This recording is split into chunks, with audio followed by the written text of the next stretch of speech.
Oh, really? All right. Are we going? I don't know. Does not look like it. It Not doesn't yet. look like. It's always going to be a few seconds behind. It's always going to be a little bit behind. Okay, because last time I talked for like 5 minutes. Hey, Oh, we're here we live. It's go. actually working. All Wait, right, it's we're actually good. working? Yes. It's working. Oh We my, have- okay, wait a minute. This is like NASA, we have a launch. Wait a minute. And I can actually see everybody. Wow. Oh wow! I need the guy with the pocket protector.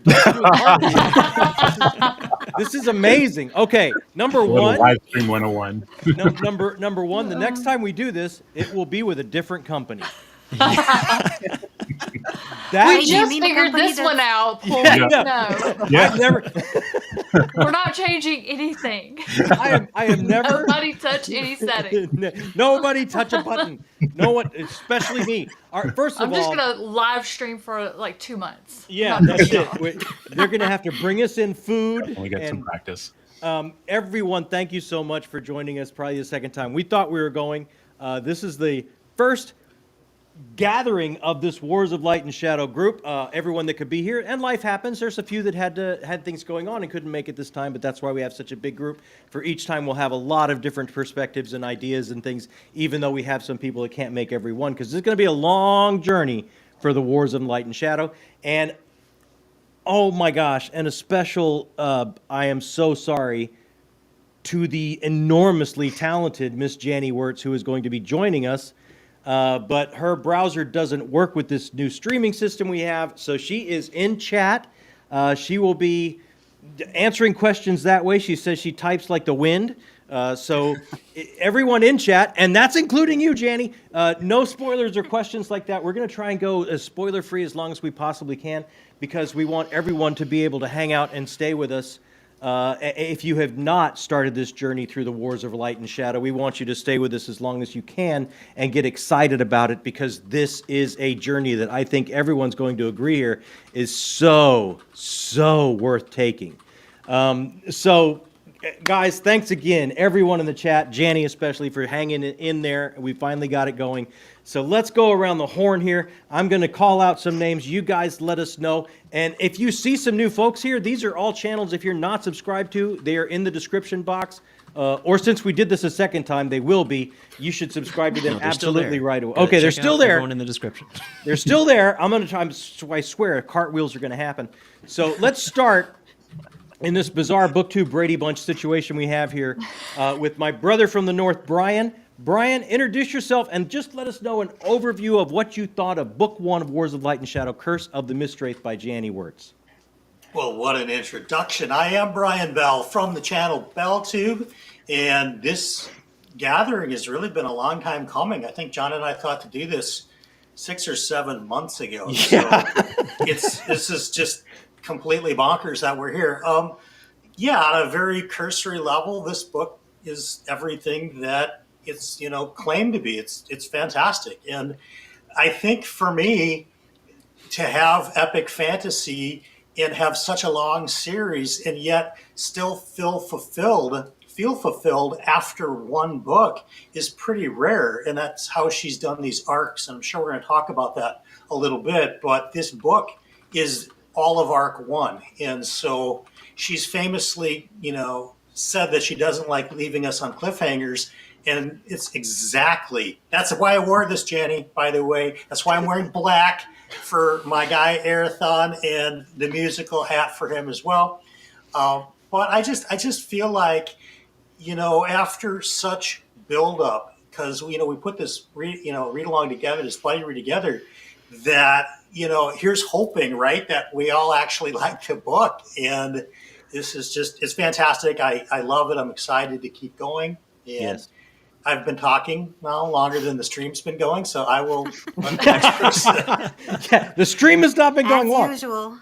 Yeah, exactly. Sylvia knows. Yep, she gets it. Let's go to my literary wingman, the best producer on BookTube, and I got to tell you, it's going to say that on bathroom walls. Sylvia's nodding. She's in Bulgaria. This is It's a going to live happen stream. everywhere. We're because still let me doing tell you this? something. We would I've not been have a writing it stream all over without. bathroom walls. We would no. we would All not over have bathroom a walls here. without the clickety clack of your fast fingers. We would not have a stream today. So I know you probably haven't finished yet. Let us know your impressions, Jakob.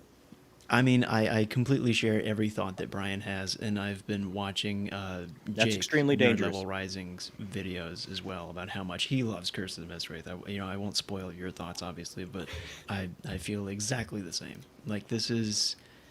We got to know Janny before I had ever read anything that she'd written, because you had been a fan of hers for such a long time. I will smack him, Janny. He deserves it.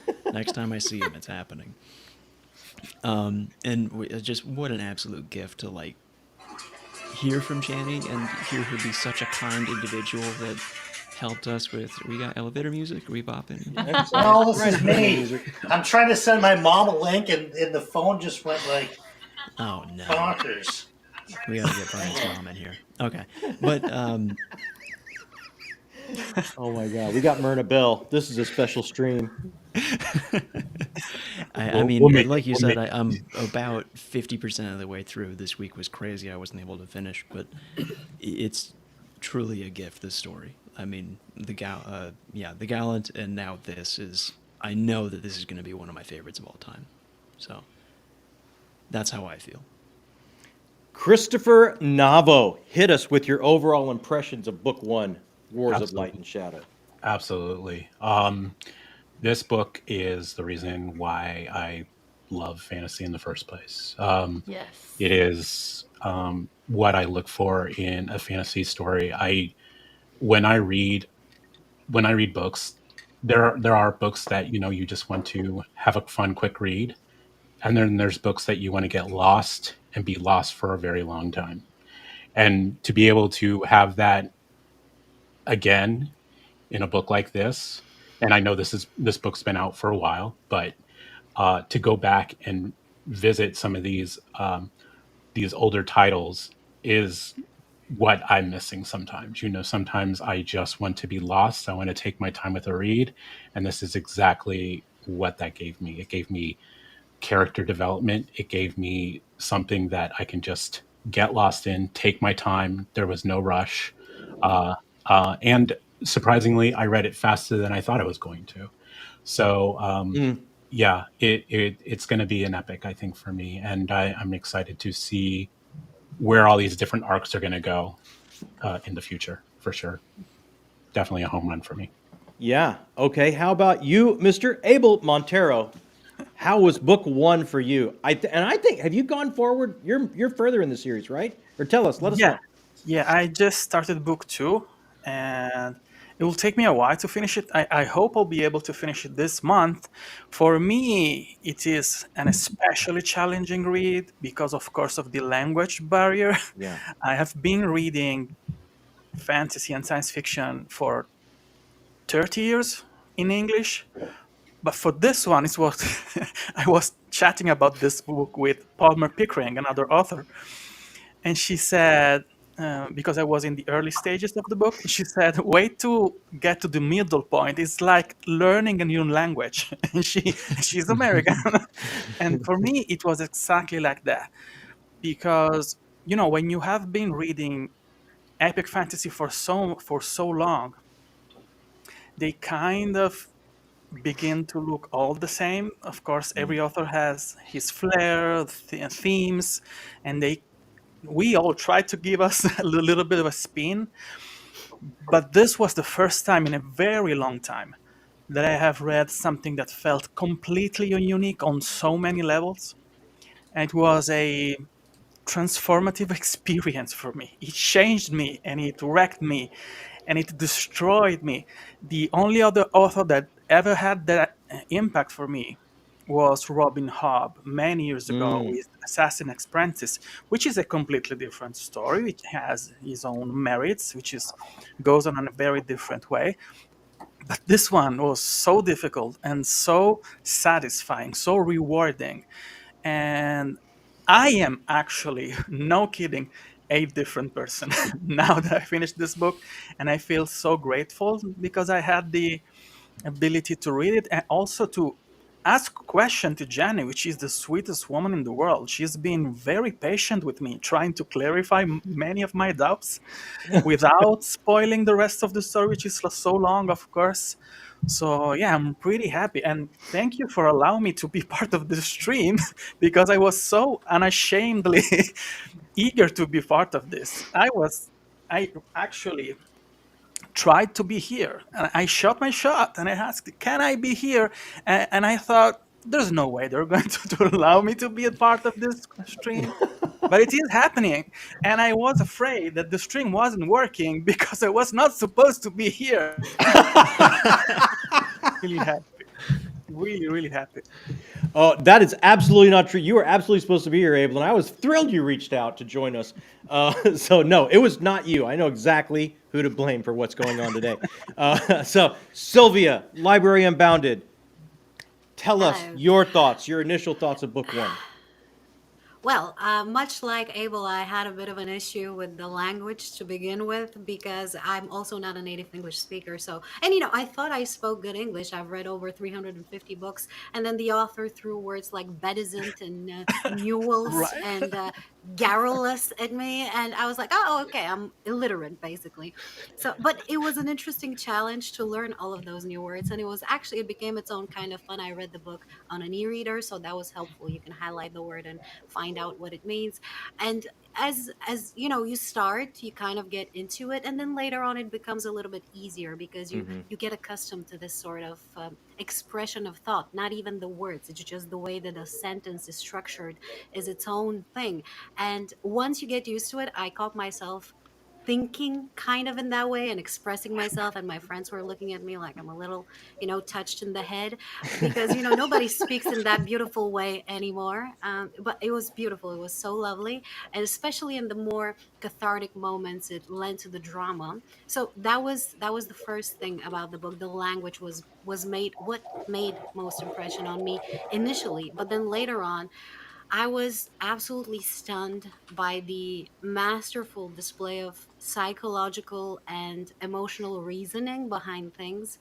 And we'll talk about favorite characters later on, but I saw something that Heidi wrote in the chat that, Lysair is her guy, and I totally agree with that. Not because he's the good Really? guy, for different reasons. Yes, I will defend him to the death. We can fight Is he here. the good guy? No. That's not.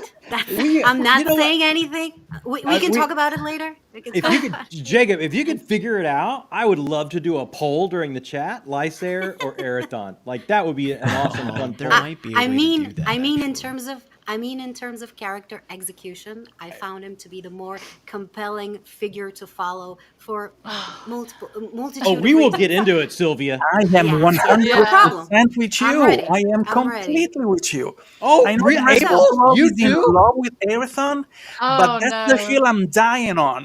Okay. Yes, okay. yes. Well, all Absolutely. right. Let me go. So- Let me go with.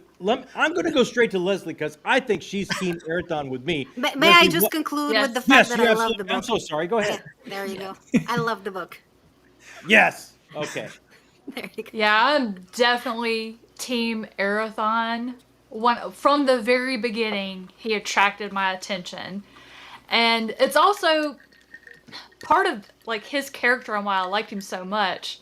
When you look at the title of the series, Wars of Light and Shadow, you automatically think, okay, this is going to be a series about good and evil, light and dark. But it's not. It's so much more than that. It's so much more about, and that's why we all have different, between Lysair and Erathon, it's what something about that character grabs you in that you believe in and you stand behind that makes that character good or evil.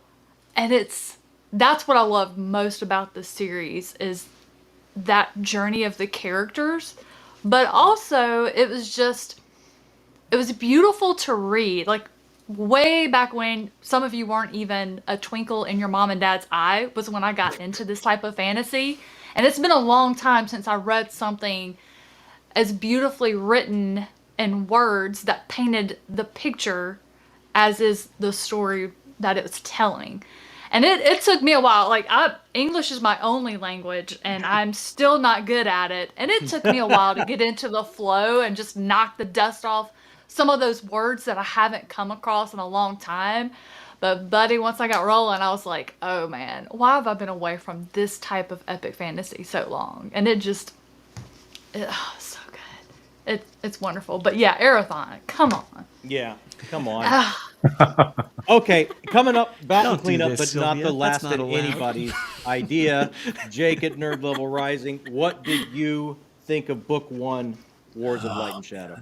Oh man. So I should say this first. I'm also Team Marathon. Okay.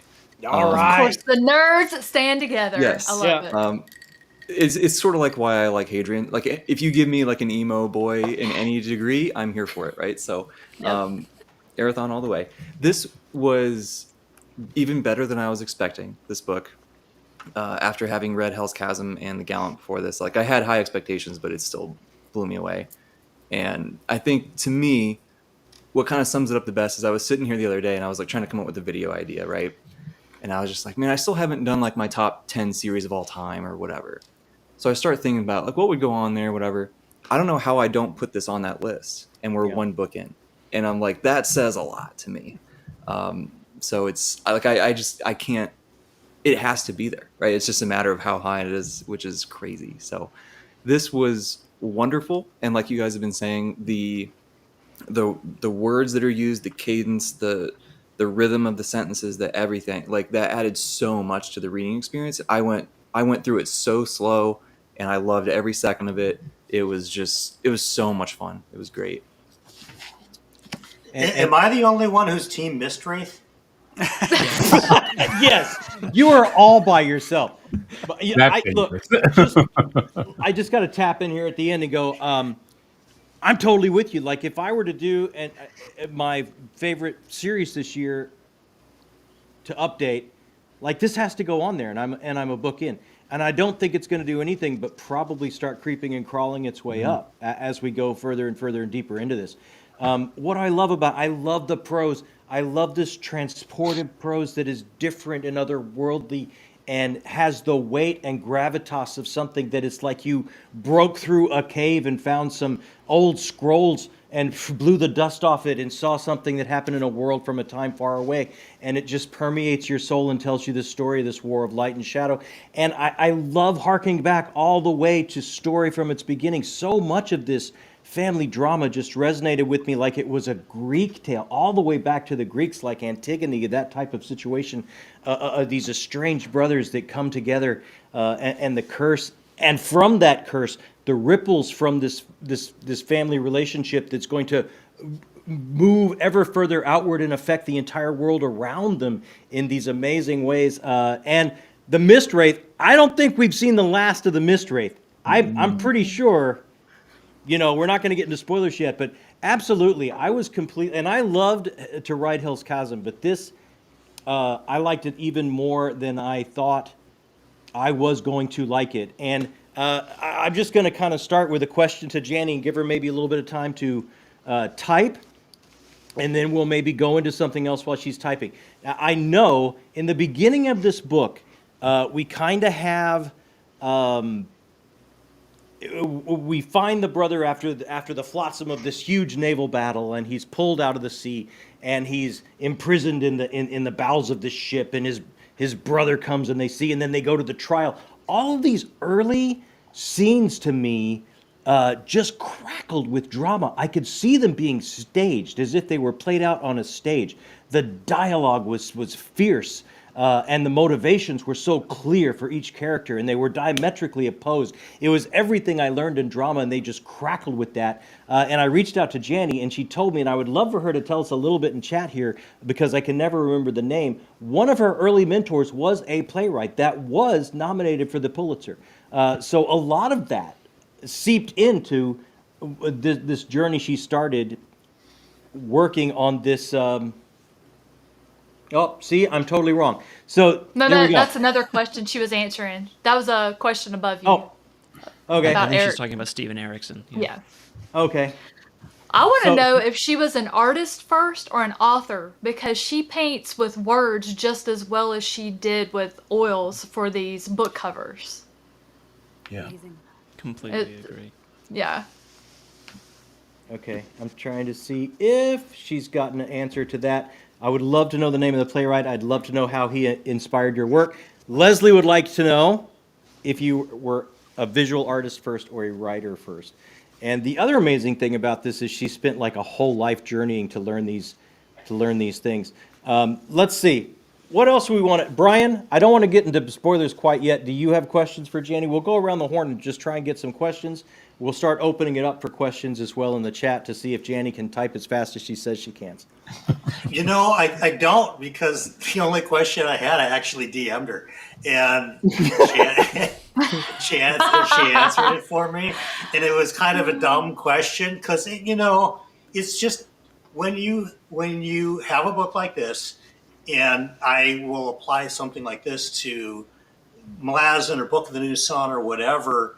There's critical information hidden in the paragraphs, and that's why this type of literature really does require some focus. And I missed one sentence, and it created a lot of confusion for me. And that's why Janny's the greatest, because without any hesitation, I sent her a message and I said, you know, something is unclear to me.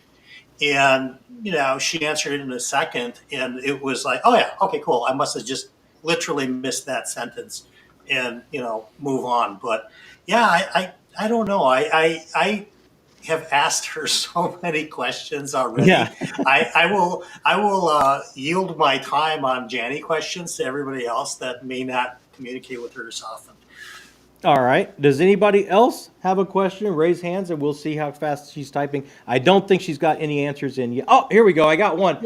Yep. Anybody else have a question? We got one. The playwright's name is Gladden Schrock. He is in the acknowledgments. His Pulitzer nom novel is Letters from Alf. Stunning book.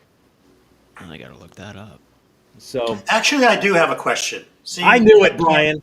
This gets back to exactly what John was just talking about at the very beginning of the book, when they are pulling the survivors from the sea. Were they able to see which side they were on when they were pulling them out, or was it a mystery until they could see them on the ship that they pulled them into, which side they were on? Because that was a new thing to me. I never really thought about these sea battles. If they're pulling survivors out, do they know if it's nighttime who they're actually pulling into a boat? Yeah. I think they knew they were the opposite side, but they were gonna save them, but they didn't realize that was Arathon at first and his dad. Yeah. Yes. I think they knew because it was. I did a lot of rereading. I would just reread sentences, paragraphs, even chapters at a time, because I was like, wait a minute. Did I get all there that? you go. Yep. No uniform, so no, they would not know. It was not a formal war, but a blood feud. But I do remember when they were pulling him in, there was some scuffling and strife. They realized pretty quickly they were on wrong sides. Jacob, I know you might have to duck out a bit early. Do you have any questions for Janny before you head out? I mean, I'm curious how. I'd like to know what look entered her mind first, because the prose is so transformative, like you said, and I know that she's so visual because she's a painter as well. Brian's having his own little moment of gratitude. That's what I thought. By the way, Jacob, before you leave, make sure you have the auto stop on the YouTube studio. Oh, thank you. So when your dad hits, turn it off, it actually turns off. So that everything doesn't break again. Oh my God! Because then you guys would just follow me through the rest of my life. I would live stream everything. You believe me? You don't want that. Or purgatory. Yeah, my main question was, I mean, when she was first facing the concepts of this story, what ideas came to her first? Was it the visuals of painting these sweeping vistas of what Aethera looks like, or was it the deep emotional connections of Arathon's emo phase, like Jake was talking about, and what was the first thing that got her into this story has to be told? Bang! She does type fast. Drafts. Wow. Oh my God! Jeez. I wrote 17 drafts at the start of this book before I hit the right combination. So much has to be in on the ground floor. It was hard to get it all in and keep suspense. Wow. Yeah. I'm marveling at how fast she can type. Chris, do you have, before we go spoiler talk, do you have a question you'd love for the lovely Janny to type an answer for us? I think so. I understand Janny did travel a bit before, during her youth, and I was curious if any of her worldly travels kind of like were inspirational to what is presented in the book, or any kind of inspiration? I mean, we've already talked about, John, you already mentioned about the play and all that, the playwright and all that, but I'm kind of curious if there was any other inspirations, whether it be like from her travel or other people, that kind of thing. Did you catch this one, Jacob? Your mic's a little Yeah, low. I'm fixing that right now. Okay, thank you, Great Wall. All right, Janny is typing that quickly, I'm sure. Abel, I know. Look, this is another thing that I love so much about Janny, is that she will have contact with you as you're reading and help you out and be a part of your journey and your experience. But did you have a question for Janny that you wanted to ask real quick before we move on to some spoilers or other things? And just real quick, yes. Figured out very fast that I lack life experience and worldly perspective, so invested heavily in travel to balance that. Wow. Can we talk about how incredible that is, just really quick? Yeah. Somebody wants to, they have this story in mind that they want to make so bad and want to make it so authentic and honest and real that they do all this more than anyone else does in their lifetime just to write Yeah. this book series. I mean, that is amazing. And I'll come right back to you, Abel, but I do, just for a second, I have talked to Janny about this, and it's like, what hit me, one of the things is like, I know people talk about Wheel of Time as that bridge series from some somewhat classical, not going all the way back to Tolkien, of course, but somewhat classical to more modern fantasy. And it's like, I think this is such a bridge series as well. You have a lifetime of experience and so many years, decades of an artist's journey bridging from that time to this. I can't wait to see. And as she said, she tries to ease us in with the prose at the beginning. I can't wait to see as an artist's journey and wisdom and experience and all those kind of things that start to weave its way through this story that she dedicated a life to. Is absolutely amazing. Sorry, Abel, your turn. It was a really interesting consideration. So my question is about the 7. So first of all, it took me a little bit to wrap my mind around this corporate and what did it mean, how did it work? But eventually I understood. But I think this is the first epic fantasy story when I've seen so many sorcerers. Actually, most of them are on page and interacting so deeply with the story, but being so powerful, so incredibly powerful, the things that they do, what they're able to do on so many levels, it is incredible for me, because when you have that kind of power, many times you may think, well, they can do anything. So what are the stakes there? Nothing matters if they're so omnipotent in many ways. They're not omnipotent, but they're so incredibly powerful. But she was able to do something really interesting in the way the magic system is explained, because it's not actually explained. So my question is this one: will we be able during the continuation of the series to get to understand the inner working of the magic system? Because I have the feeling that this is not a hard magic system in this series. Of course, it is intentionally vague, I think, in this one. But the way a few things works, they almost look like science to me. Really, really advanced science. Even the fact that we have different physical planets, different stargates to connect planets. And there's not like a spell to travel to another planet. It's going through a actual portal. So the novels have this nice balance between the magic, epic fantasy magic that we usually know, and something much more tangible. So I want to know, will we be able to understand more about the many different magic system that we have? And if not, why? Because I'm really curious. I really want more. Yeah, she did say I didn't want a Gandalf clone, so originally I made them 7 to force differentiation of characters. That sure snowballed. So I guess if it snowballed, then we probably will be getting more of that, but I'm sure she's probably typing. Oh, here we go. Abel, yes, you will peel the layers and discern the magic, and yes, it is based in resonance physics and string theory, So my quantum instincts were physics. right. So it is how that is Accept.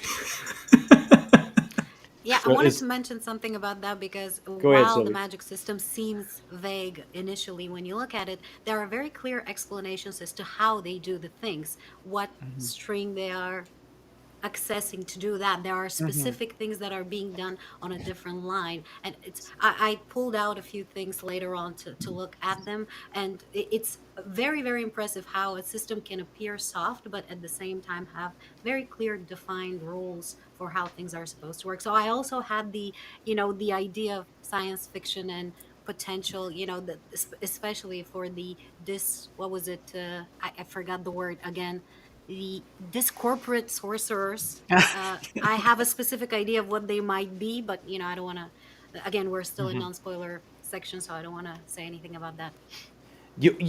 Just while we're talking about the magic system real quick, I love that these sorcerers and the group of enchantresses as well. Like these sorcerers are trying to do their best to bring about these prophecies, but in true human fashion, they're kind of bumbling around. I mean, they're not omnipotent in any shape of the way. I mean, it seems like they trip They're over not themselves human quite a either. bit. There's something in between. Yeah. Well, that's yeah. the tricky thing when you deal with prophecy. It's more than just what its words say. Yeah. Yeah. So, question, Sylvia, or Yes, I actually didn't have questions, but I got motivated by the 17 drafts. That is so impressive, and I wanted to, given how quick she types, I was curious how long did it take to write those 17 drafts? I was hired by the astronomy department in college and other things on the side. Probably too deep to go into in this type of chat. Wow. Oh wait, we're gonna have Janny back when we get a whole different streaming service, and she's gonna I'm talk. going to plug. Am I like guilty for getting you guys on this streaming service? I'm not gonna blame you. Yes, Blame Brian. See, I can always you should expect blame that Brian. Sylvia will be my antagonist in this. So she's Team come Meister on. anyway. So We she's I can't- thought we were Team Mistwraith here. What's the problem? They're That's on the right. same- Okay, that's never true. mind. Never mind. Never That's mind. true. can't- That we is can't true. blame But Brian. the blonde in the dark. So there you go. All right, Leslie, how about you? Any questions for So Janny? there was a lot of intricate details regarding horses that leads me to believe Janny either loves horses, rode horses, owns horses, breeds horses. There was some serious detail. Like, I love horses. I'm a terrible rider. I still ride them, and I drive my sister-in-law crazy because I have to wear a cowboy hat and I have to sing cowboy songs when we ride. And she's like, well, we're going to scare everything within 3 miles of us, so I guess that's good.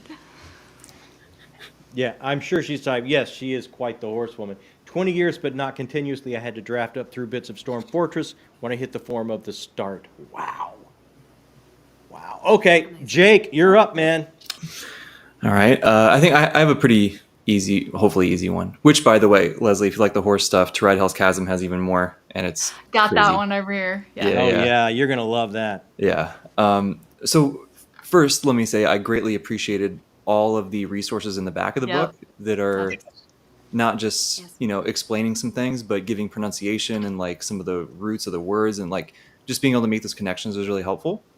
One question that I do have on pronunciation, because if anyone knows me, they know that like I like to pronounce things correctly. It's important to me.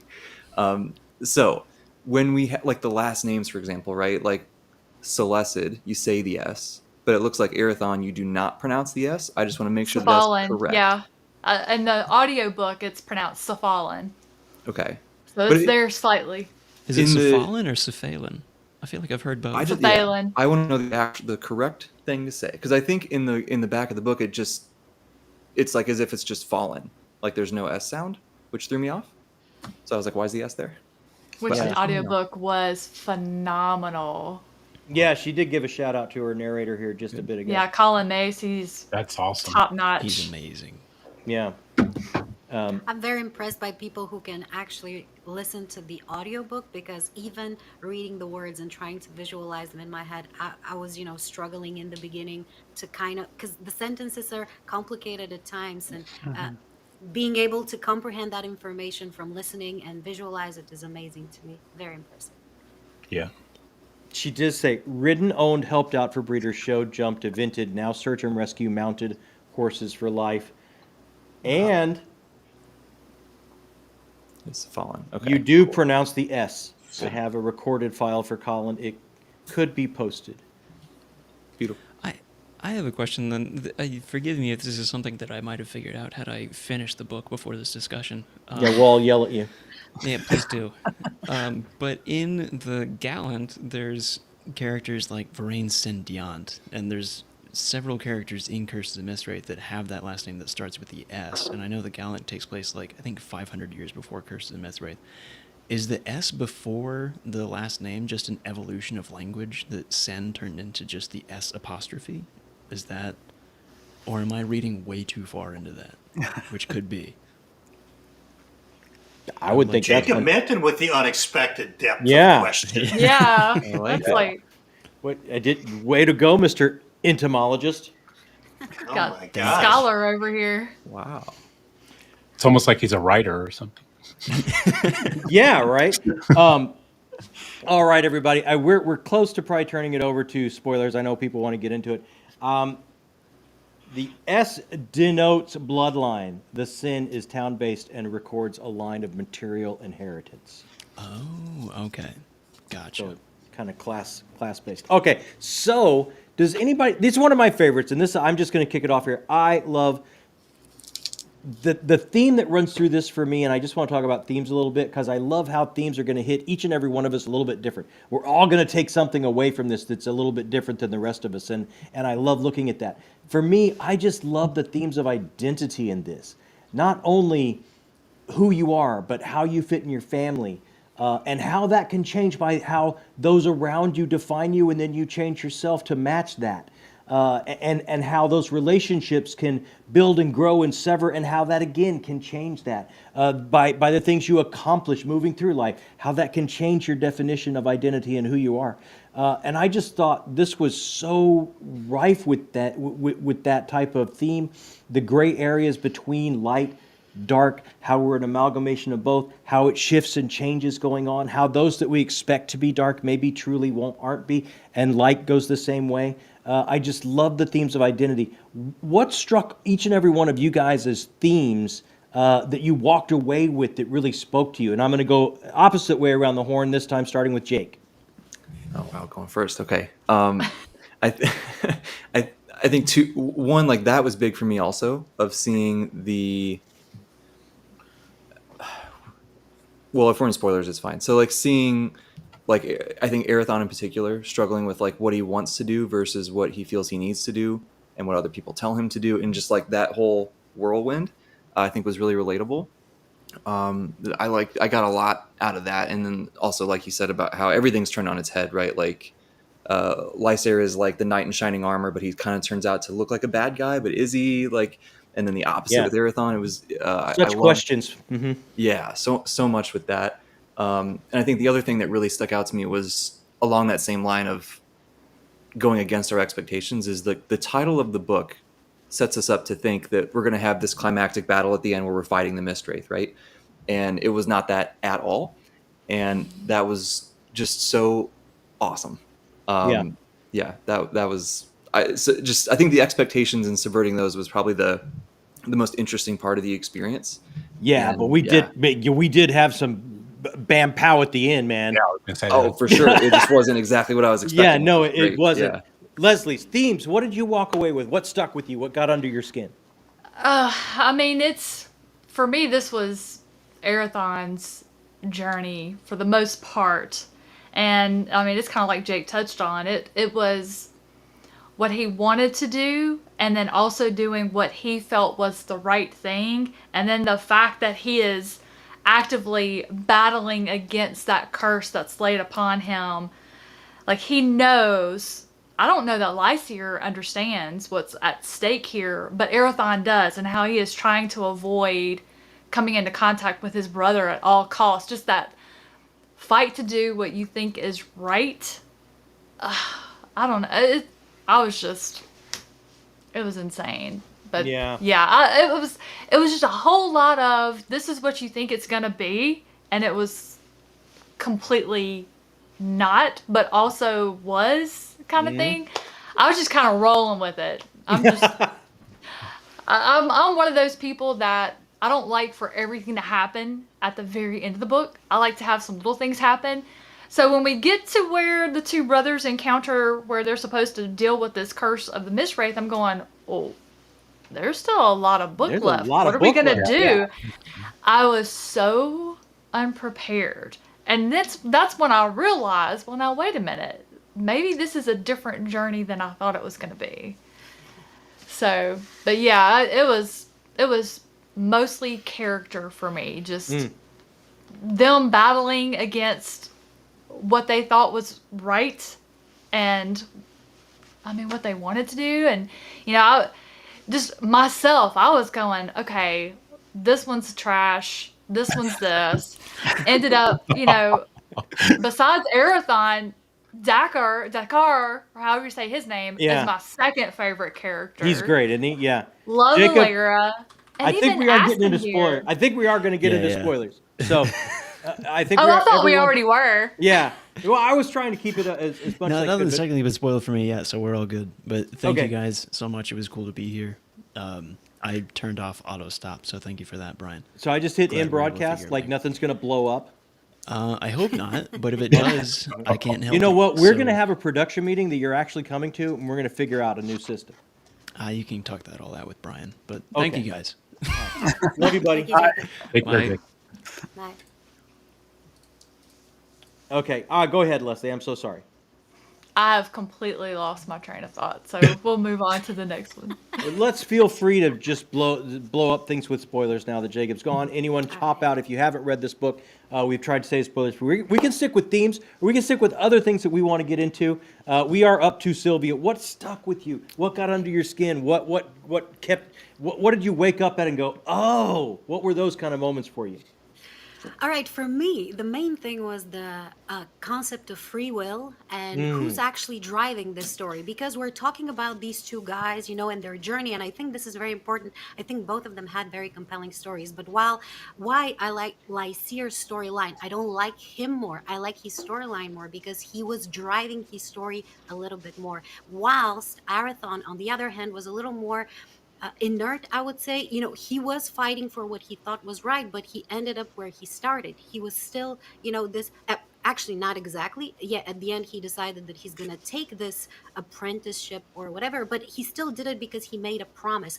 And I would like to talk more about this Council of Seven, the Fellowship of the Yes. Seven, because I would like to know what they're up what they're doing, because they're following this prophecy of the Black Rose or whatever, but what is their interest? Because we're talking about the return of the Paravian. Sorry, as a non-English speaker, I feel it's my duty to butcher every name I pronounce.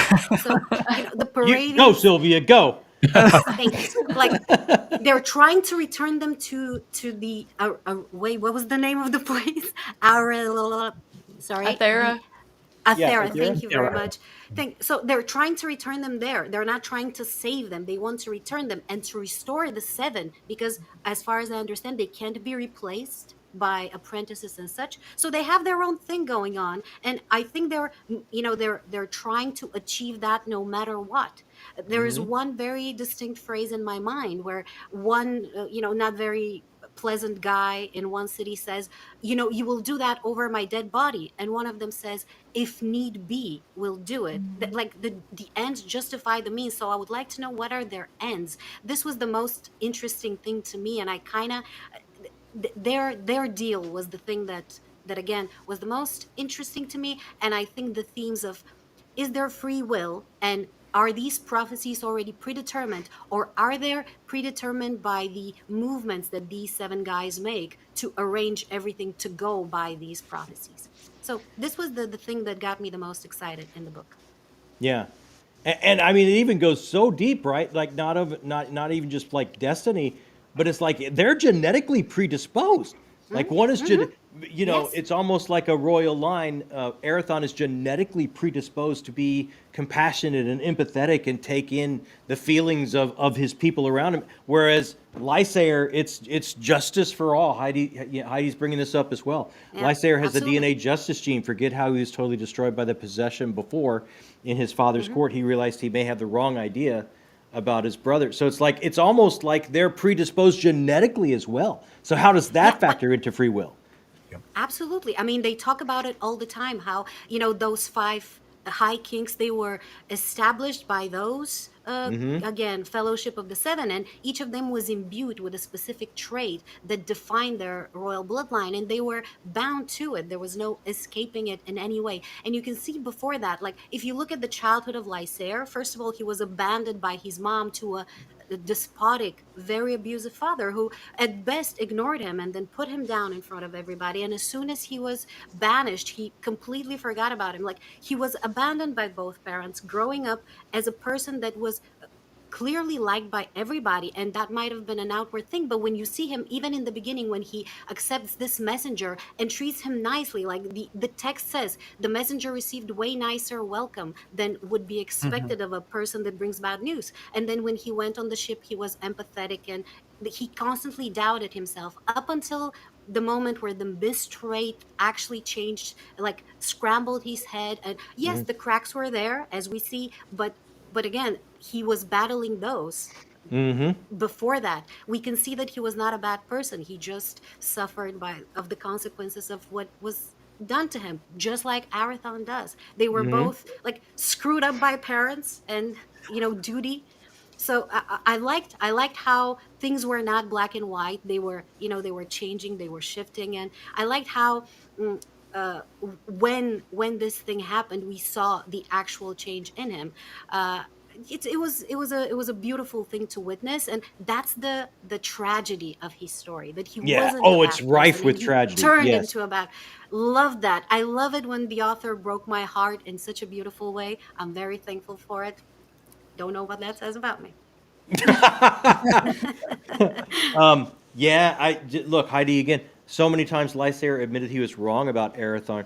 I hope those wizards can excise the Mistwraith from him, but alas, he is not in any more cover art. Like, I noticed that as well looking forward. Like, We'll that's see. got to be a hint. Abel, how about you, my friend? What was it that you walked away with? Oh man, this is going to stick with me for a while. Be it themes, be it characters, be it a moment. We're full open on spoilers, so don't hold back. Yo, look, feel free to stop me whenever you want, because I can go on days on end with this.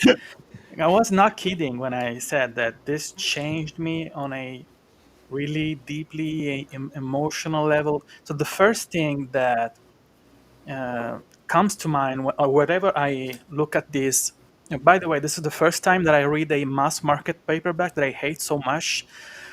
Harper Voyager, please do a better Yeah. edition of this. Anyway, That's why we're here. Yeah, yeah. yeah. So the first one, the more intimate for me, is that how prejudice can actually work inside a family too. Of course, this is a dysfunctional family. We cannot actually call it a family, but they're blood related, of course. They're brothers. And during the story, they all have their preconceived ideas about the person they are and why they should be afraid, why they should be distrustful of each other.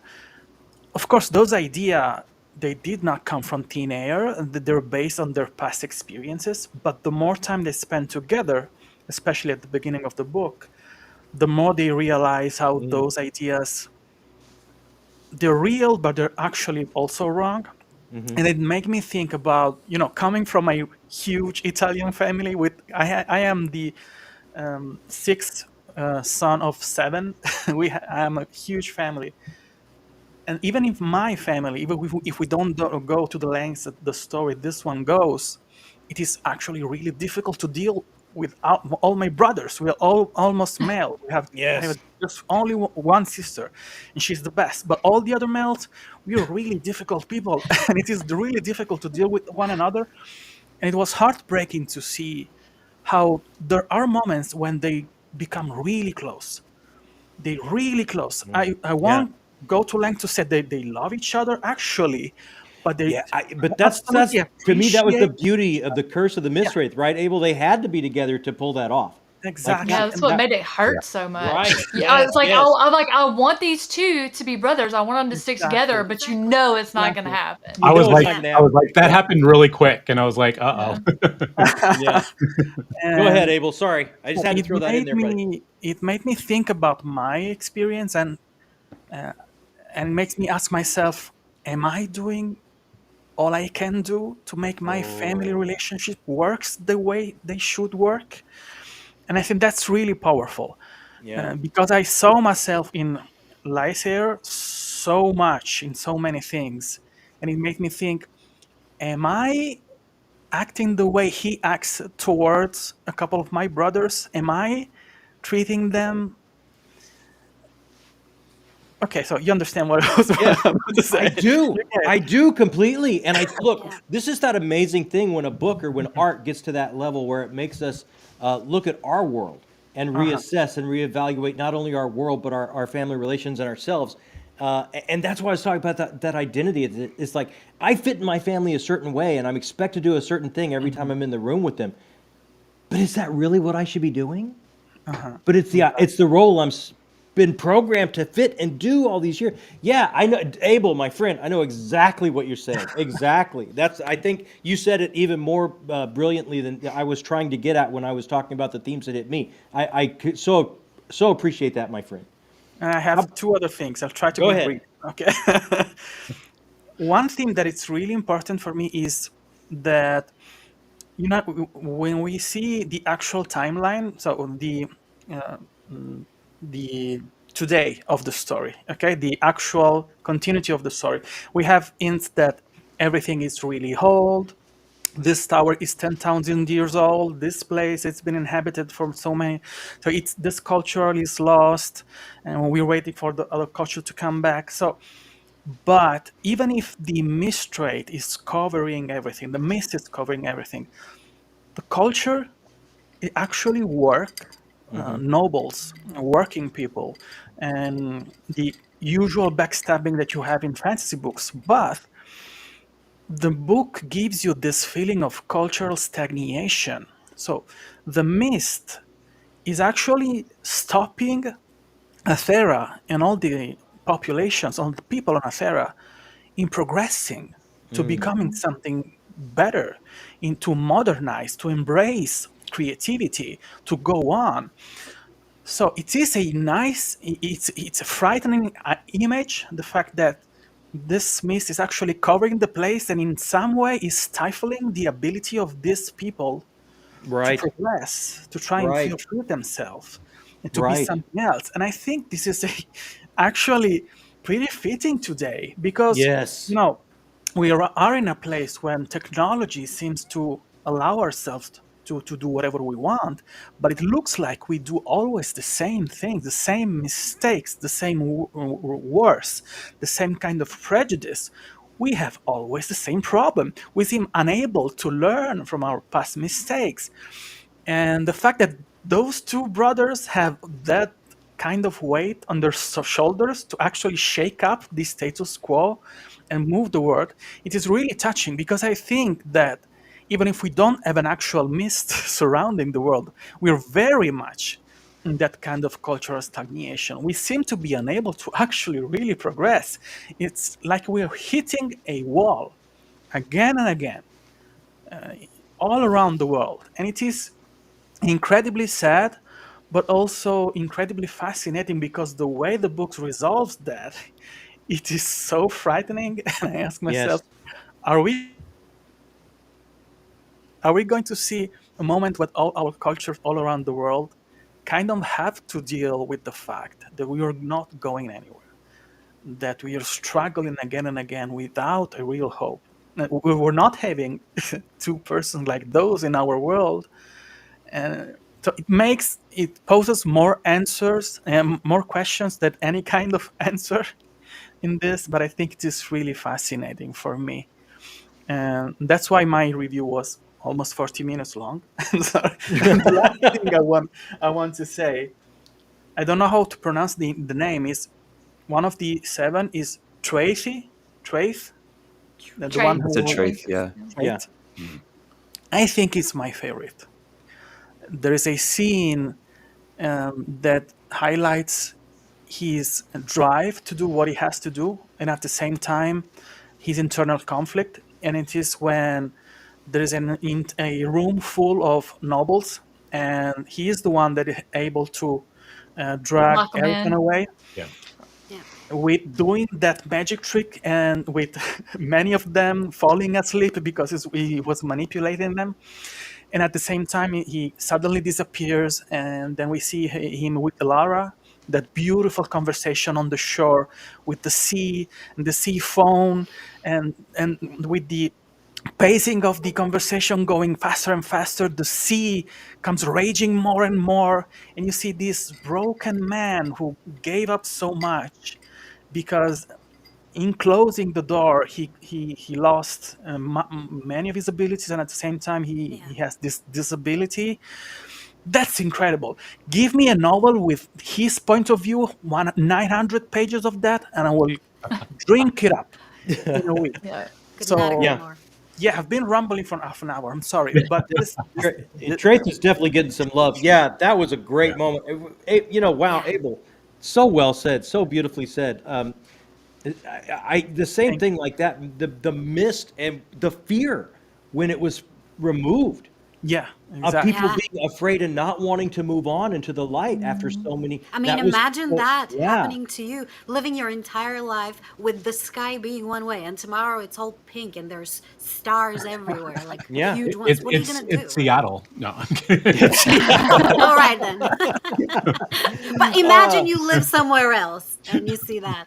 Absolutely. It's- Brian, it's how about you? unbelievable. Well, once again, Sylvia has stolen my thunder. My theme I was going to talk about, I'm kidding, Sylvia, of course. I was going to talk about fate and free will. And it's interesting to me because, like, we think that when we read fantasy, our protagonists or antagonists have this free will that they usually, have these motives and they go about the story.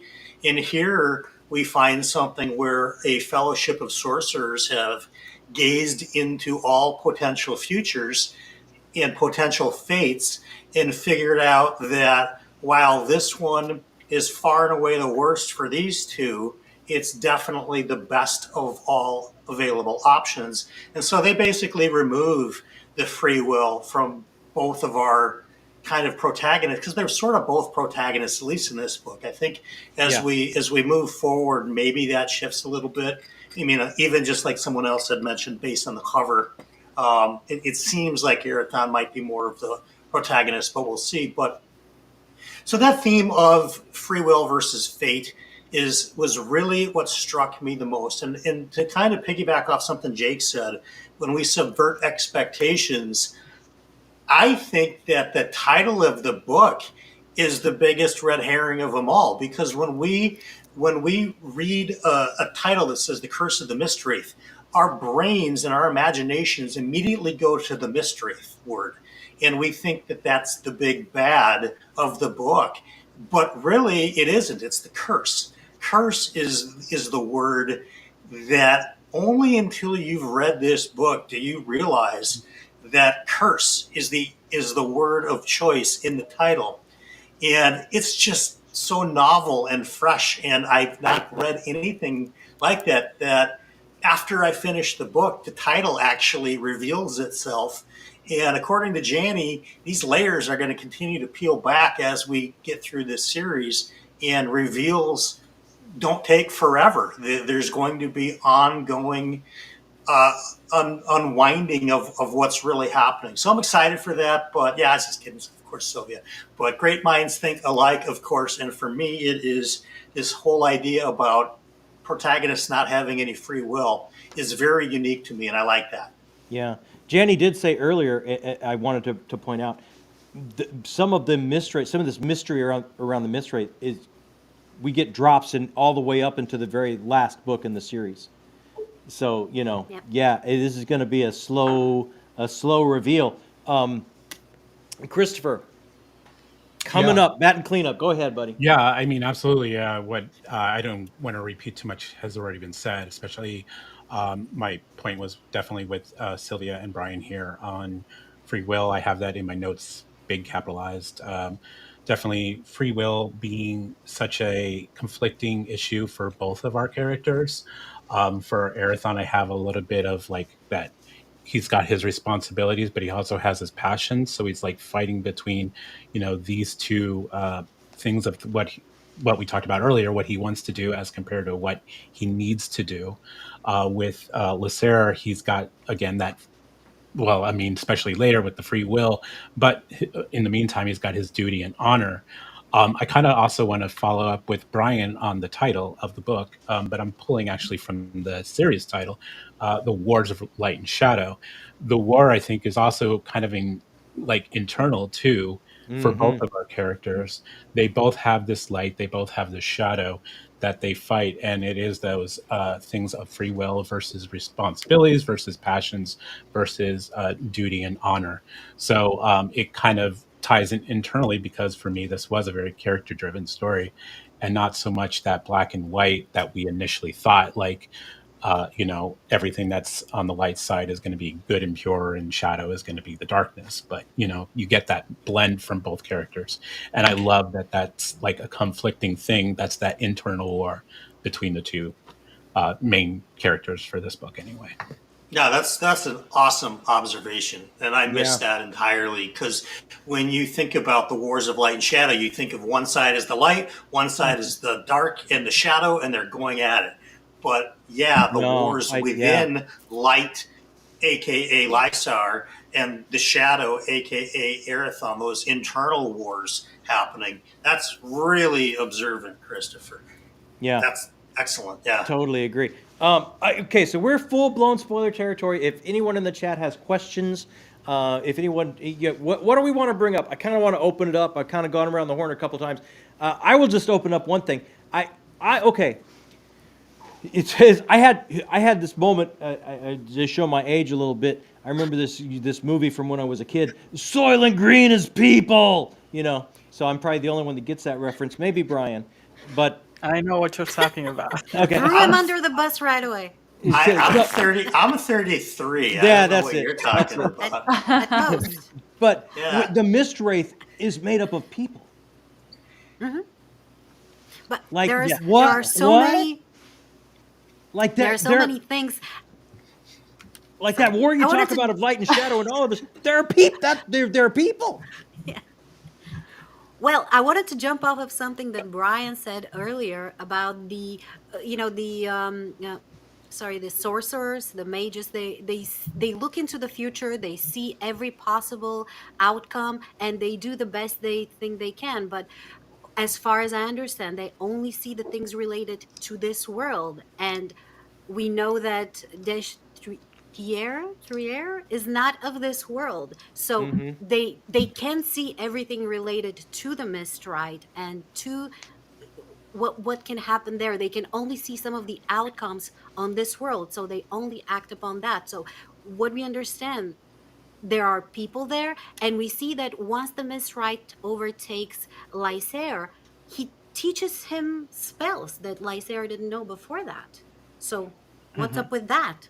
Yeah. There are hints there, and I'm sure we'll find out more. But I made notes of all of those things, and I have like a chart of what we know about him, trying to solve the case. Really, really intriguing. Yes, absolutely. Anyone else? Exhibit This A. open forum at this point, and I'm with Mike. That end got dark.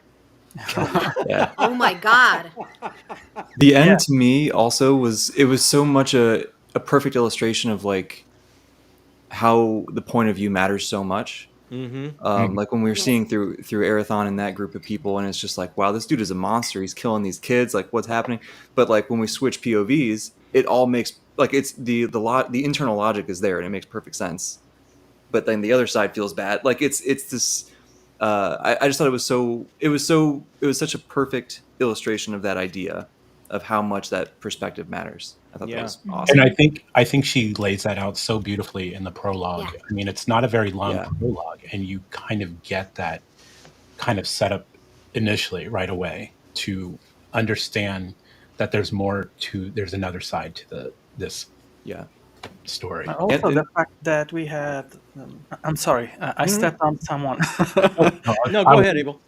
And where, when we have children in a war, it is a really touchy subject, and it's really difficult to treat it in a respectful way, to make it actually worth it. And many people will be probably put off about that session, because just the fact that you're using really, really young people in warfare, it is extremely difficult to pull off. And it was difficult for me to read because I'm a scary cat. Really, it's really difficult for me to, especially when children are harmed in any way. But I think it was done really tastefully, because I've never seen anything like this. So the children there, they had a specific role. They were used to do specific things, gathering the weapons, going and slaying the survivors. And you actually understand why they were used that way, and why someone on a counterpart on the other side will actually work the way they worked to take them off. The board. Yeah, absolutely. Yeah. And that's incredible, because I have no doubt that there have been many, many wars throughout time that have worked out exactly the same way. But it is difficult to think about it, even just to think about it, that something like that happens. It is, but Go ahead, Leslie. you kind of have to get into that, because these are small tribes that are already eking out Existence. a living, Yeah. and it is survival, and everybody has to help.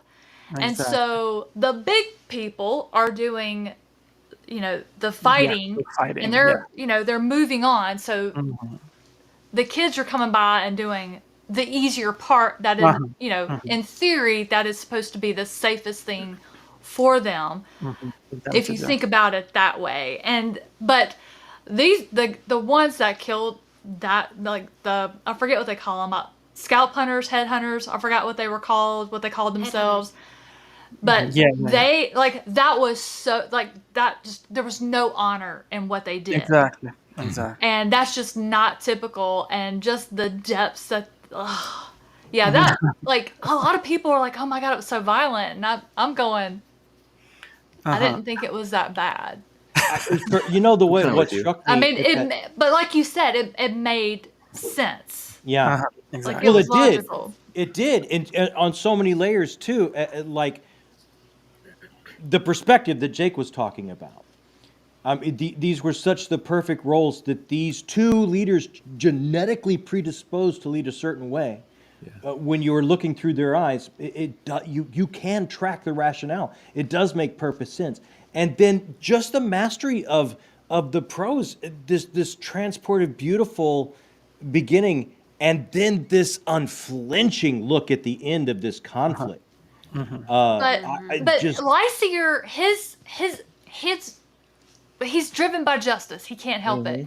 Yeah. But his inner self was fighting that. It was trying to fight what he was witnessing, what he was seeing. Exactly. Even though it was logical, it made sense to take out the bad guy. You're gonna have to do things you don't want to do. So that struggle was there, and I was just like, I was so captured by what was happening, even though it was little, it was very subtle. And I don't know that I would have cared so much if it hadn't been shown. Like, would you have been so destroyed by the ending if Lysier hadn't had some of those that scenes internal struggle? Yeah. Because he was the one who stopped the soldiers to take advantage of all the women in the cave. The way he worked, absolutely. Yeah. Even after the curse working inside him. And that's fascinating for me, because when a character is so deeply influenced from some kind of external element, they kind of change so deeply that you can barely recognize them. But here, the way the curse influences his train of thought, it is believable. He's always the same person. He has his values. he is still a knight on a shiny armor there, even if he's doing really questionable things. But he still has, and in the conversation that he has with the chief of the soldiers, when his one is mocking him because he's trying to stop the man from taking advantage, you see that the way how subtly he has been influenced, and then we have the final outcome of that, and that's that's why it crushed me. It took me 3 weeks to be able to read anything else. Yeah. Yeah, it was rough. But you know, he's got it was so hard for him because he was just that noble upbringing that he had. It was almost muscle memory to just fall into that role, and then he's got these others, you know, people that are supporting him for their own means that are like, hey, yeah, we like what you're doing. We're gonna be behind you. We're gonna make you our king, and they're treating him the way that he expected to be treated, had grown up being treated, and he's getting back kind of his birthright that he thought was gone from him when they went through that portal. Yeah. We're so, I mean, he is an onion as what's going on around him. I mean, Oh, yeah. it was, Absolutely. he had a lot, like so many people were like, oh, I felt it was one-sided. Arathon got all the character development. I'm like, oh, let's talk No. about Lysair here. Oh no, I mean, would think- even Asendir has layers. Like at first I thought, you're a jerk, you're meddling, you need to leave things alone. But then as you read further, and you're like, oh, he was protecting them. So Or even Dakar, someone brought up Dakar, and I just want to hit Aslan here real quick. I think that moment shows that Lysair is still acting in accordance to his sense of justice, but that sense of justice is horribly skewed by the curse, and that is Exactly. part of that tragedy, almost that Greek level tragedy. And someone was mentioning talk in the Discord when we're all reading this about Dakar being kind of like a comedic relief type of character, and it's like the layers of him still though. Somebody that can see these possibilities and see these prophecies and see these futures, and Yeah, what no he wonder sees he drank. drives him to drink. He has to be drunk all the time from what he's seeing. So yeah, tragedy there. well, he as doesn't well. remember. I don't believe he remembers his Remembers. prophecies, but there's a lot of pain involved. I Oh, mean, so much. he's basically addicted to a drug, Yeah, you know, that helps him get into that state. that And fugue they're, state. Yeah. you know, and he's like that for hours while they're just looking at all these different things, possible outcomes, and they're sifting through, trying to just go through everything and figure out, okay, what are our best case scenarios here that we can. So I felt sorry for him, Yeah. but he, you know, he kind of felt that he found his way to exist. You know, you feel bad because he's also apparently not progressing well in his apprenticeship, but look at the way he cared about Lysair. Like, but then he and Arathon would do those pranks together, and I'm like, Yeah. okay. So I loved him. He does. I He have a sees the theory good in about both. He sees the good in both directions. Absolutely. I Yeah. have Oh, a theory okay. about May that. happen, and the was will happen. Two Okay. moments he remembers that may happen, will happen.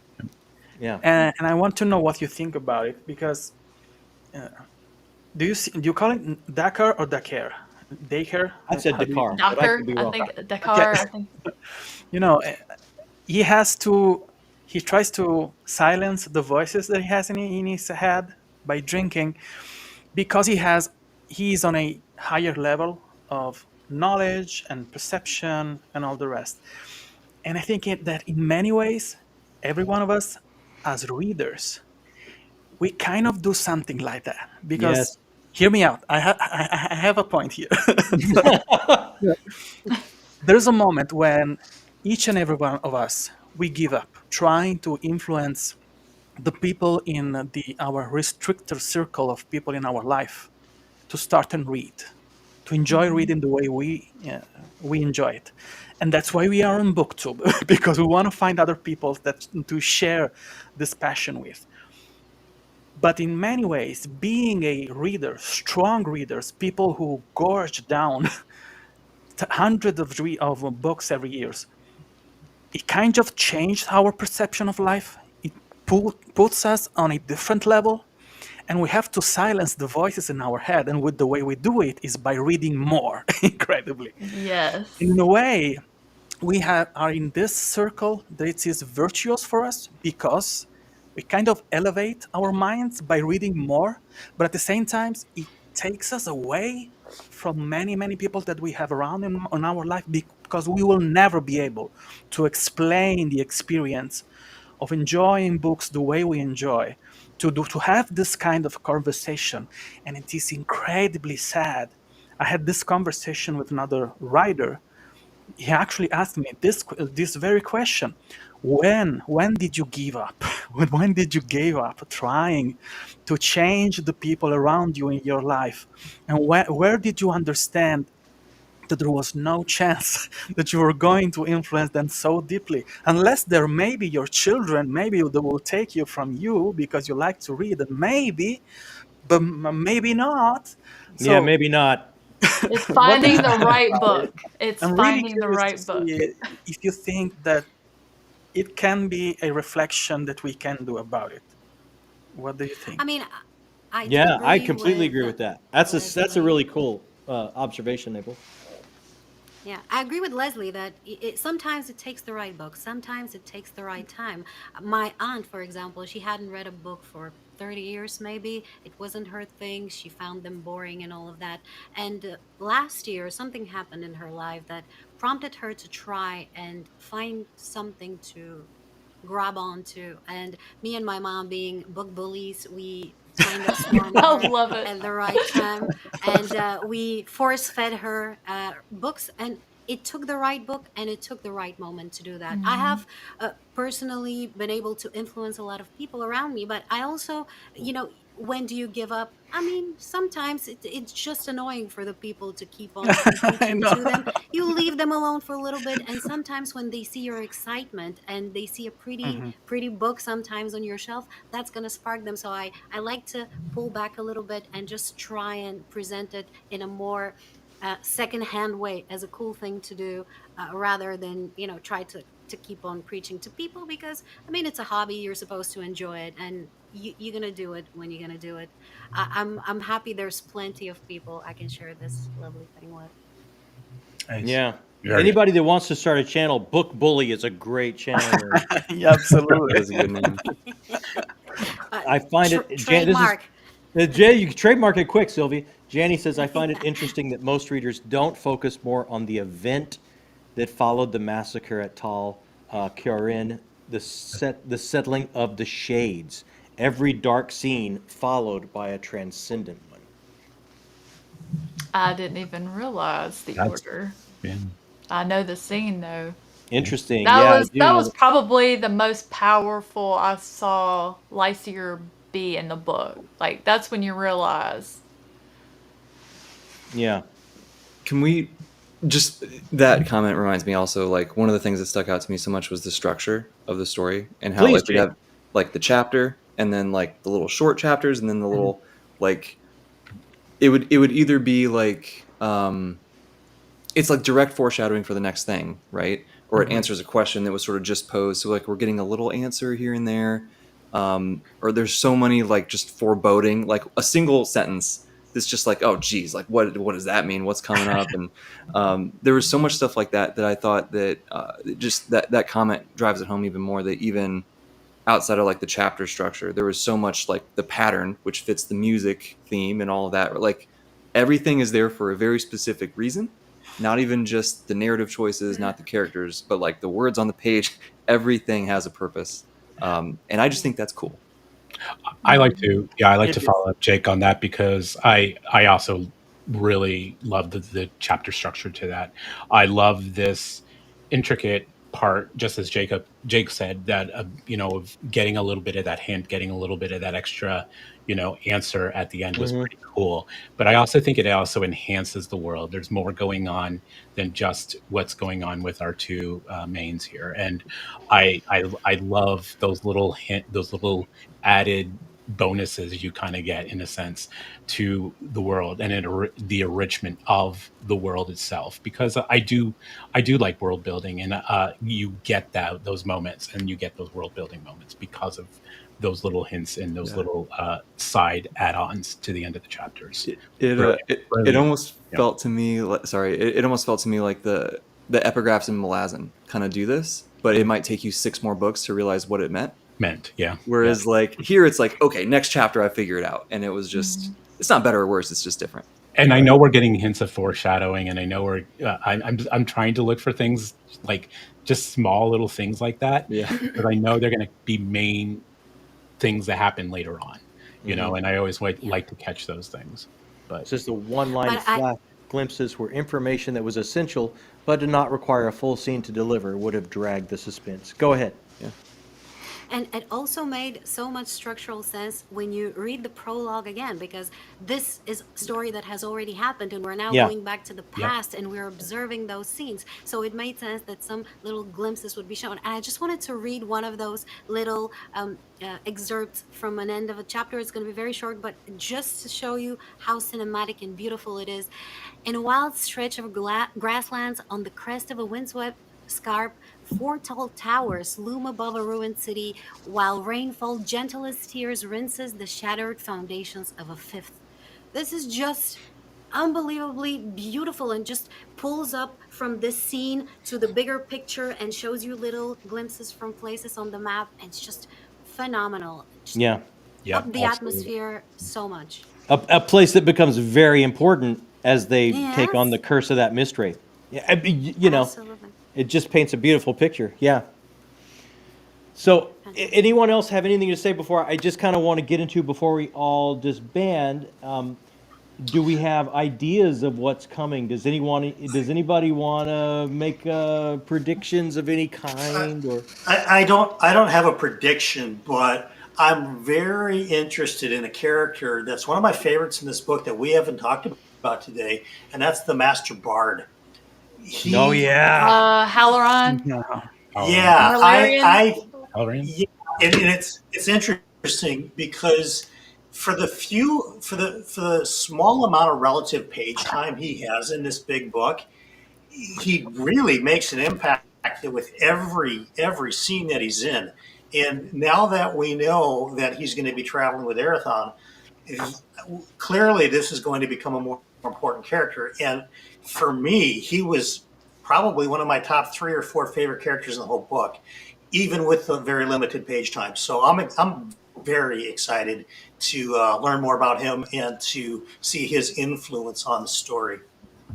yes. There's more than meets the eye on that one for sure. That was that. Yeah. It's that old stage trick where all the characters talk about him before he makes an entrance.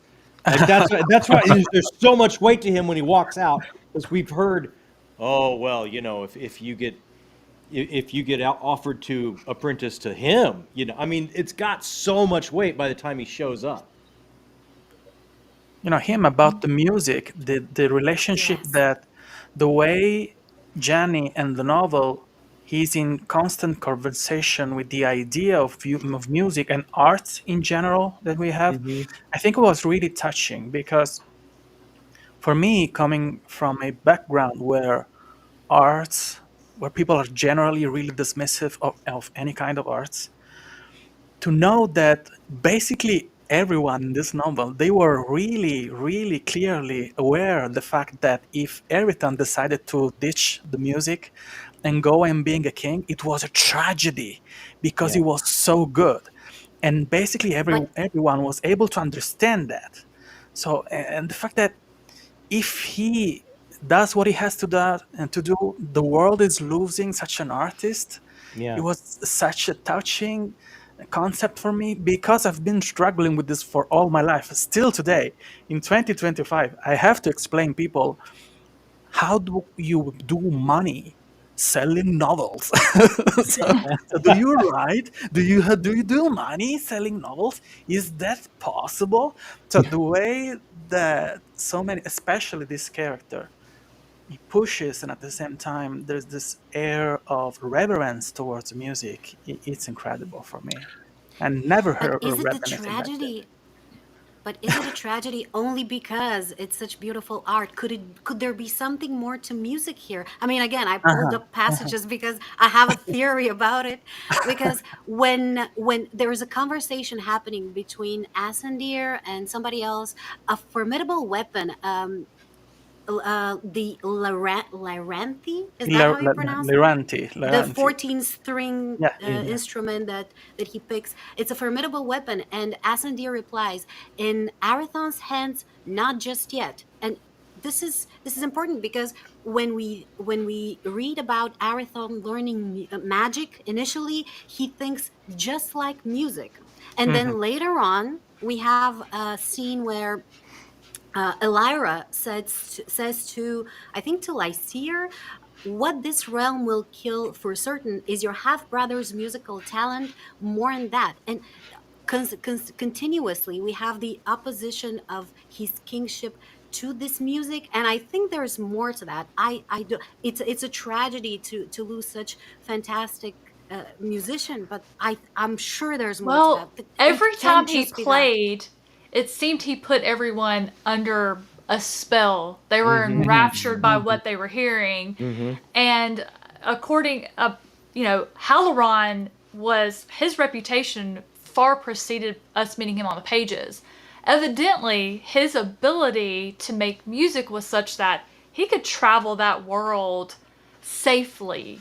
So it makes you wonder if there's a different type of magic to the music that if I'm going to reread the book tonight. Arathon, if he gets his fingers on that pulse, what he could do with it. Yeah.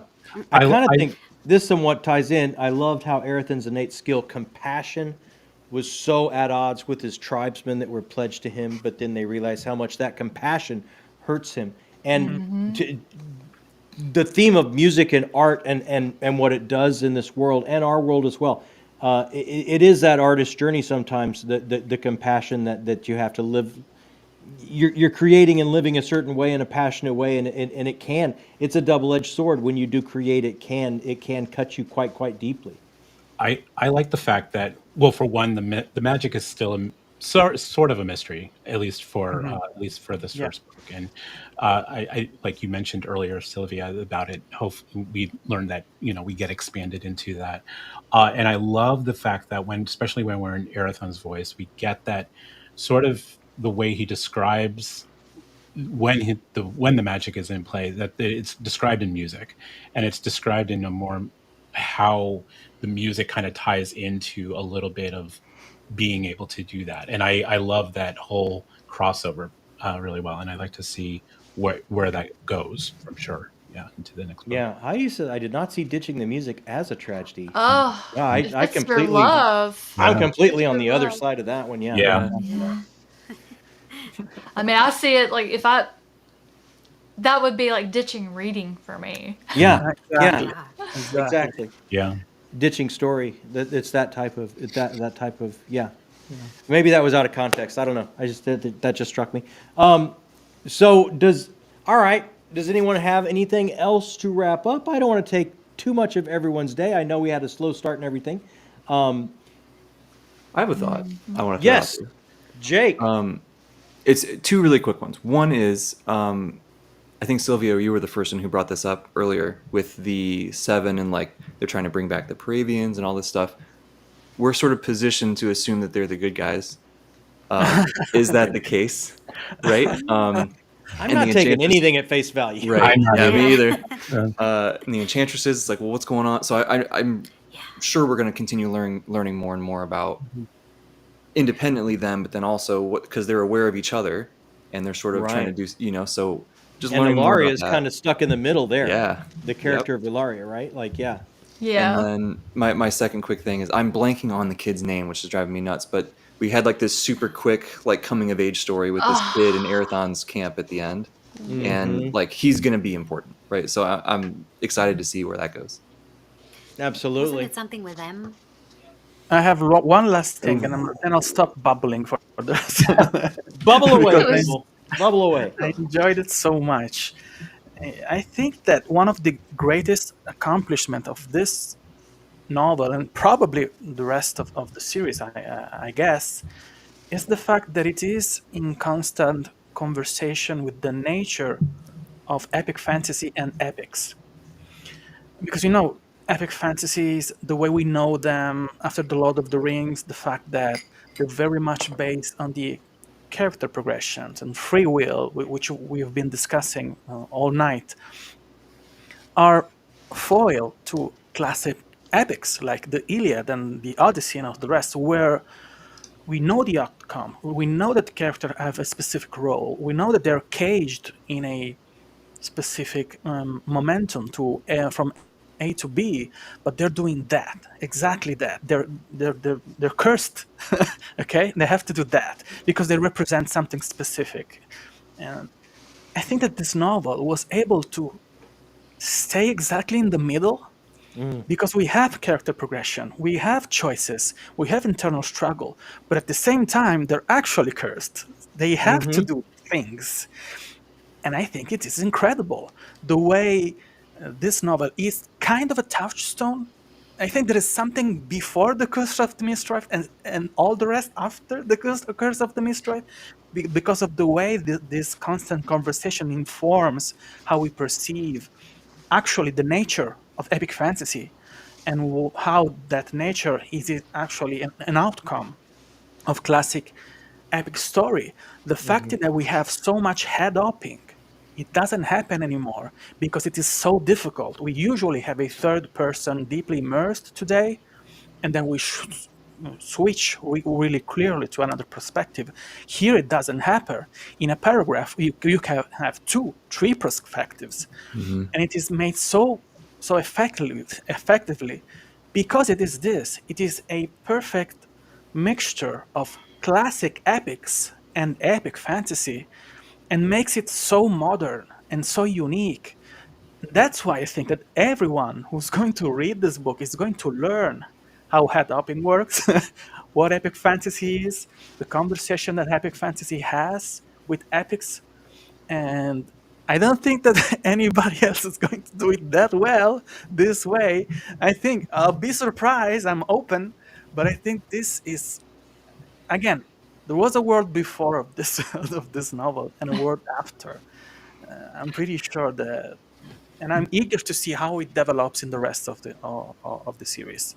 I'm wondering if it was a blessing for me to wait to read this series. I remember when I was younger, and I'm picking epic fantasies off the shelf, and I made this joke on Leslie's channel about when you're book shopping and you're starting at the A's, and when you get to the W's, you already have a handful of books, because I haven't read Brent Weeks yet either. So, but the idea that I wonder if I would have not appreciated a book on this level, this depth, as much if I was younger.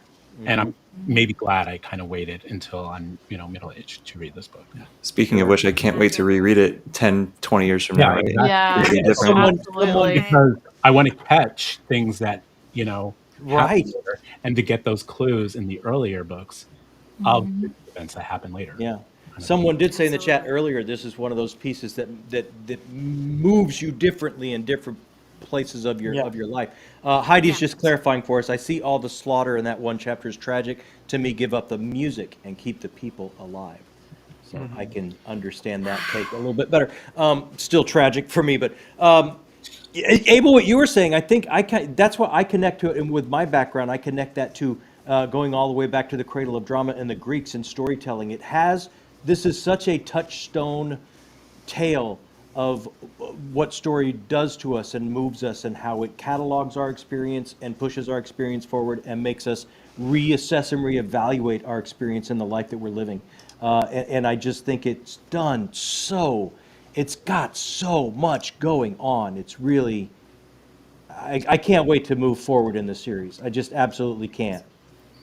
I think I will reread this series for the rest of my life, actually. It will be a huge commitment for me because I'm so slow. But I'm not going to wait 20 years to reread this one. I cannot wait, even if that's that big of an investment for me. But yeah, absolutely. Especially because of many things that Sylvia said. By the way, Many of you, I didn't know you had BookTube channels. I'm a subscriber now. I'm going to scour all of your production to see what you have been saying about this. Yeah, you made me even more curious to reread the novel on a different, with a different point of view. Thank you so much. Isn't that all? You always enjoy a book more when you talk to friends about it, right? Like that happens every time. It's one of the best things. Yeah, I wanted to say on the Go ahead, Sylvia. Yes. Yeah, I wanted to say on the note that Chris mentioned earlier that, had he read it earlier, maybe he wouldn't have enjoyed it so much more. And I think I absolutely agree with that, because several years ago, I would have had a much different view on the main characters, on the things that were happening there. I think our experiences changes, and with the age, we kind of pick up more things. We become more patient with some aspects and more impatient with others. We become more set in our ways about specific things. But I think this is one of the most beautiful things about this book, that no matter how set up in your beliefs about things you are, it's going to make you question them, because this is one of the main themes about those things: what is right and what is wrong. And I think the combination between the two brothers and their interactions perfectly illustrate that. Yeah. Janny says the series is not written for teens. Some manage it, but the perspective most often is not ready for it that I was young. not a smart kid, so. Me either. But you know what? I'm still not. Chris, you have grown up to be a brilliant man. I can't tell you, each and every one of you, Brian, Chris, Abel, Jake, Leslie, Sylvia, your observations have made me enjoy this book so much more. And I want to apologize again for struggling to get us all together and streaming. And thank you so much for giving up your time. It really means the world to me. And the biggest apology goes out to Janny. I just wanted her to be here so badly. And we are going to make sure, no matter what it costs or what we have to do streaming-wise, we are going to get her the very next time she can join us when we read the next book. Does anyone else have any observations or anything else or time or space that they need to talk about Curse of the Mistwraith before we start wrapping up? Sylvia. I wanted to say one thing, John, that thank you so much for introducing me to this book, because you might be shocked to hear that I've never heard about it before you mentioned it to me. I went after we talked about it for the first time and checked it out, because this is such a treasure, and thanks to you I got to read it, and not only just that, but talk to these lovely people about it and have the author answer our questions. So thank you, Janny, for writing this amazing book, and thank you, John, for introducing me to it. Look at this. Let me tell you, one of the most amazing people in the world. Actually worked fine. You guys had more centered discussion. She is the most graceful, giving I'm telling you, man, she knows why the cage bird sings. This is such a special lady. Yeah. Anybody else need time and space? Anyone else? I'll quickly just echo Sylvia. Thank you so much for including me in this. I'm not sure how I shoehorned myself into this, but this has been great. I'm already friends with a few of you guys, but some of you I've never interacted with directly before. So always love making new friends. That's amazing. Anyone and excited else? for the series. And Abel, I'm glad that you forced your way in, because I think yes, absolutely, Abel. You keep forcing your way in, man. Such a great that's not me perspective. usually, but it was one of the few times in my life when I told myself, be brave, just try. And it was worth it. This has been one of the best nights of my life, and I'm not exaggerating. I enjoyed myself so much because the book is incredible, but you people, actually, I'm itching to start it again just because I want to know all of your Even that perspectives and paperback? use them to Even enjoy that it. paperback, yeah. Even this ugly paperback, because the cover is amazing, but it is so tiny. I'm growing No. old and I don't see that well anymore. Well, But Abel, don't start book one. Move on to Ships of Marier so we can get together absolutely. and talk about book two. But hey, Abel, my friend, your observations and what you brought, I just think made this entire conversation so special, and I am so happy you reached Thank out you and so joined much. us. Thank you. So happy. So happy. Brian, Chris, anything before we wrap up? Someone did ask in chat, real quick, we can go around the horn, and everybody say their favorite character. I think somebody wanted to know that. Let's start with Brian. Arathon. Who? Arathon? Arathon. Yes. Okay. Chris? Arathon, but I understand people's like for Listeer. I can kind of see it, but I'm going Arathon. Definitely. I can see it more now after the chat. Yeah. Leslie? Arathon. I like the dark ones. Yes. Jake, I know what you're going to say. You already know. Yeah. Abel. I think I have a soft spot for Lysair, but I'd give a kidney to know more about Trait. Exactly my thoughts. Yeah. Great. I Second want- Sylvia. that 100%. Are you with Trait too, 100%. Sylvia? Lysair is has a great storyline, but Yeah. Traith is top. Yeah. Trait? Shaking hand, virtual hand. Shake this Yeah. one. Okay, I can't remember the name right now off the top of my head. Which is the wizard that did the uprising and is gone and is just Oh, and his Ooh. name start with a But- D. David, maybe? that David Dave something Line? like Janny will hit us up. But it's like that's where all the answers are. I'm telling you right now. Yeah. But didn't we see a little scene, one of those at the end of a chapter where a unicorn was watching something, Uh-huh. Yeah. Yeah. and then somebody was I'm telling in you, a it's the cave or small whatever. moments. Yeah. It's, Yeah. Yeah, it's because there was this, and look, the Seven will do anything to bring this. There you go. Davian the Betrayer. Okay. Davian the Betrayer. Amazing. That's where all the answers are. I'm telling you right now. That's the man with all the answers. And I love. Call I him for the love- next chat. Yeah. I love that. All the Seven are doing is to get the beauty back into this world, the unicorns and the centaur, the beauty and the magic back into this world, and they're willing to do what they got to do to make that happen and to make themselves whole again. So many layers, so many wonderful things about this. So the next time we do get together, everyone in the chat, thank you so, Elaine. We all need more unicorns. We all need more unicorns. And Janny, let's see. I know Janny was saying something. John? And Yes, sir. John, I think there's a way to get this to. Yeah, I was going to say if there's a way to link this to Harper Voyager. I mean, this is, We will absolutely look into that. yeah. If we can do that, I will put Jacob on that. Harper Voyager UK, get them to realize what they Yeah. have in these books. Editor left again. Nobody's read Absolutely. them there again. It's Um, it's got to. They are sitting on. I think. They are sitting on something very special. Yeah. Also, the broken binding. Do special editions of this book. I'll take Broken Binding edition. No, Yeah. Broken Binding needs a they U.S. have that. They have to use distributor. Jenny's art though. Yeah, for- Broken Binding needs to do. They're going to do some kind of a classic publishing house now. If they do special edition, if we can do a Kickstarter to have special edition for those books, to make them look special the way they really are special inside. Let's do that. If we have to harass something, someone, to have to persecute someone, let us know. We'll do that. Oh, what I want Broken Binding to use some original and some all new Janny Wurts art. Ooh, Yeah. As Ooh, long yeah. as it has her art, then Absolutely. yeah. Wouldn't that be something special? Okay, we are going to read Ships of Marrier, and we're going to get together in April. Brian, would you like to host this one?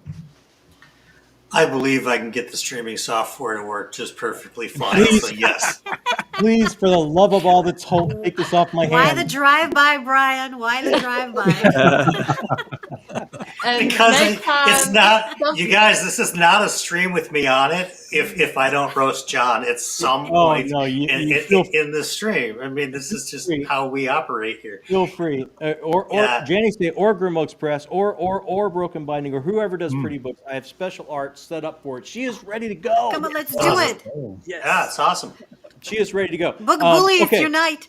So all of us, and I love it. there's some. Brenda from Reading by My Shelf couldn't join us today because she's moving. There's some others, and I know this is a long series, and people have lives, and that's why we wanted a big group so we can kind of, if someone is busy, we still have a lot of wonderful observations and insights that we can bring, and we're going to do everything to get Janny involved in the next one, or the next one. She's free. I know she's a very busy woman. Brian, you will host it. We are going to read the next one, and I will put it up to all of you. I know some of you guys have editions that are split in the middle. Some have the full edition. What is it that we want to exactly read for the next chat? Let's chat after, maybe in the backstage for that, because everybody does have a different edition, and I definitely have a thought.